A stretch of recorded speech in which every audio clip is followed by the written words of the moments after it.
하지만 그 장난이 형사재판까지 갔던 사건이 있습니다. 아이들이 말하는 장난과 법이 보는 행동은 기준이 좀 다릅니다. 노출이 생길 수 있는 장난, 웃자고 한 행동이라고 해도 문제가 될 가능성이 있습니다. 어디까지가 되는 행동이고 어디까지 넘어서면은 이건 문제될 수 있는지 좀 알고 있는 게 필요하다는 거죠. 그래서 이런 신체 접촉 이후에 부모님들이 아셔야 될 절차 2가지를 말씀드릴게요.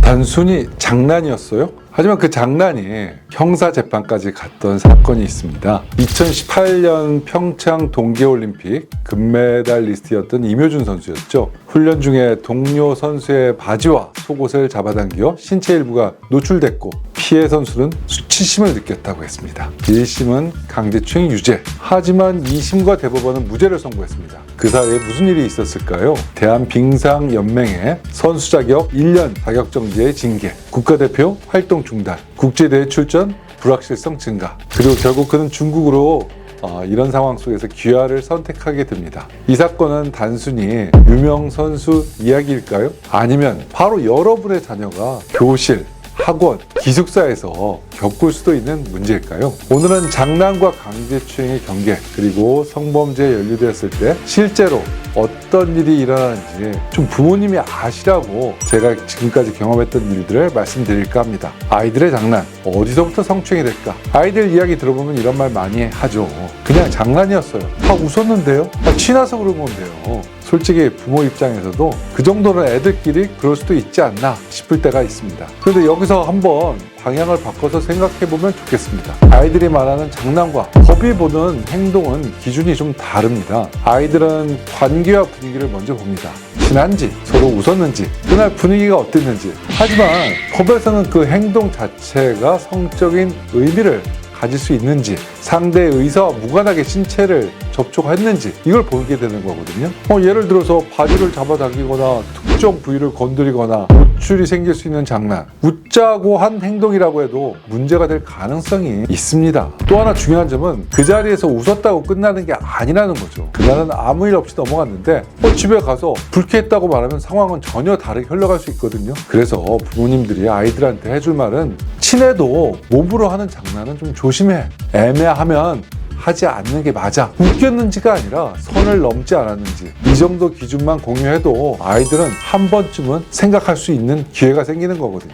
그럼 부모님들이 미리 알아야 할 아이들의 신체 접촉 상황들 한번 들어볼까요? 일단 학교에서 벌어질 수 있는 신체 접촉들을 한번 들어보겠습니다. 학교는 또래 간 장난과 신체 활동이 많은 공간이죠. 하지만 친했다, 장난이었다, 이런 설명만으로는 모든 상황이 다 끝나지는 않아요. 부모님들께서는 단순한 해명보다 당시 상황의 구체성을 먼저 확인해야 돼요. 체육 시간이나 쉬는 시간에 몸싸움이 섞인 장난, 사진 촬영 시에 어깨 동무 또는 허리에 손을 두는 행동, 장난으로 친구의 모자나 옷을 잡아당기는 경우도 있을 수 있죠. 학원에서는 또 어떤 일이 벌어질 수 있을까요? 학원은 비교적 학교보다는 통제된 공간이지만 좁은 출입구나 밀집된 좌석 구조로 인해서 신체적 접촉이 발생하기 쉽습니다. 이 경우 중요한 것은 우연인지 반복되었는지, 상대가 불쾌감을 표현했는지, 이런 문제가 되거든요. 특히 동일한 상대와 접촉이 반복되었다면 의도성 여부가 쟁점이 될 수도 있어요. 필기구나 교재를 건네다 손이 닿는 경우, 수업 후 좁은 출입문에서 동시에 나오다 부딪히는 상황. 그럼 기숙사에서는요? 기숙사는 사적 공간에 가까워서 친밀감이 높게 형성되는 환경입니다. 하지만 바로 그 점 때문에 행동의 경계가 모호해지고 오해가 발생하기 쉬운 공간이기도 합니다. 친근함으로 시작된 행동이라도 신체 특정 부위에 접촉되었거나 노출을 시키는 상황, 또는 거부 의사 무시가 있었다면 이건 또 판단이 달라질 수 있어요.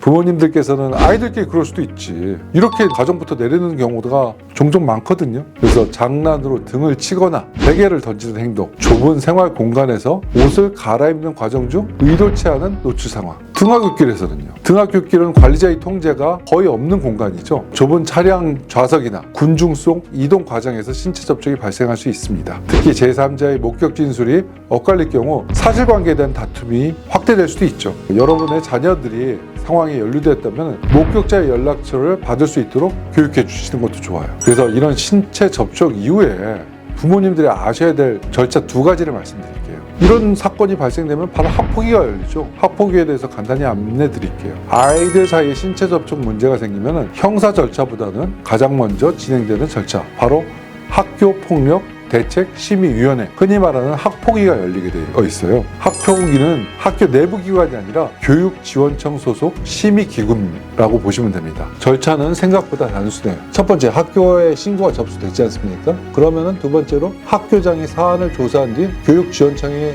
보고하게 되어 있어요. 그러면 3번째로 교육지원청에서 학폭위가 열리게 되죠.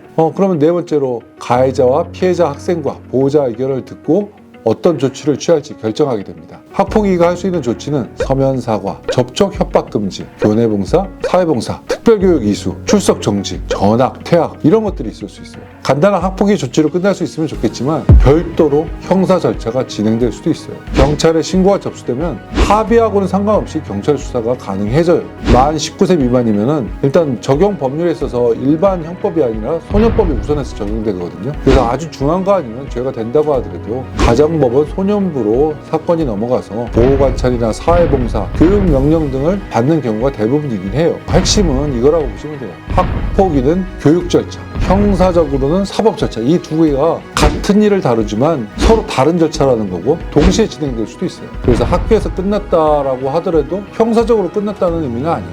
이 정도만 알고 계셔도 갑작스러운 상황에서 훨씬 덜 흔들리게 되실 거예요. 임효준 선수 사건을 보시면은 유명 선수에만 특별히 일어나는 그런 일은 아니라고 보시면 돼요. 장난이었다는 말과 수치심을 느꼈다는 말 다 맞는 말일 수도 있어요. 하지만 그 결과는 가해자의 입장에서 보면 굉장히 치명적일 수 있다. 그래서 결국 중요한 건 사건이 벌어진 뒤에 해명이 아니라 그 전에 아이가 어디까지가 되는 행동이고 어디까지 넘어서면은 이건 문제될 수 있는지 좀 알고 있는 게 필요하다는 거죠. 교실에서, 학원에서, 기숙사에서, 등하굣길에서 아이들은 수많은 신체 접촉을 겪고 있거든요. 물론 그중 대부분은 문제없이 지나가요. 하지만 어떤 순간 기록으로 남기도 하고 절차로 이어지고 게다가 절차가 진행되는 동안 공부해야 될 애들이 신경 쓰느라 공부를 못해요. 그래서 부모님들께서 자녀분들한테 이런 걸 알려줘야 돼요. 친해도 장난에 선은 있다.